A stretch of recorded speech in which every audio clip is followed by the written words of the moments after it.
Bwana mpenzi mtazamaji wa Maka TV, bado tuko na wewe tukiendelea kukupa habari kemkem ambazo zinatokea muda huu ili kuhakikisha unapata kitu roho inataka. Na kutoka mitaa ya Msimbazi, basi kocha mkuu wa wekundu hao Fadlu Davids amesema kuwa katika mchezo wao wa kesho wa robo finali ya kombe la shirikisho barani Afrika, ili kufuzu nusu finali wanahitaji kushinda mabao matatu, lakini kwa mazoezi waliyofanya ni kwa ajili ya kufunga mabao zaidi ya 4. Wekundu hao wa Msimbazi ambao mchezo wao wa kwanza ugenini walipoteza kwa kufungwa mabao 2-0,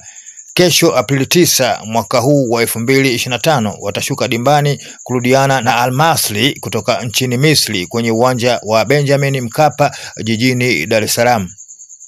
Akizungumza na waandishi wa habari leo kuelekea mchezo huo, Fadlu amesema kuwa lengo ni kupindua meza kwa kishindo, kwa kuwa Simba ni klabu kubwa barani Afrika na inataka mafanikio yakiwemo kutinga nusu finali, na endapo itashindikana atakuwa tayari kuwajibika. Anasema hapa Fadlu kuwa tunahitaji mabao matatu ili kufuzu nusu finali, na wiki hii nzima tumekuwa tukifanya mazoezi walau tufunge mabao zaidi ya 4 na sio matatu pekee. Fadlu Davids ameeleza hivyo na kuendelea kuwa katika kuhakikisha wanafanikiwa malengo yao hayo katika mchezo huo, anaweza kutumia washambuliaji wawili huku akiwa makini na wapinzani kuhusu kufanya mashambulizi ya kushtukiza.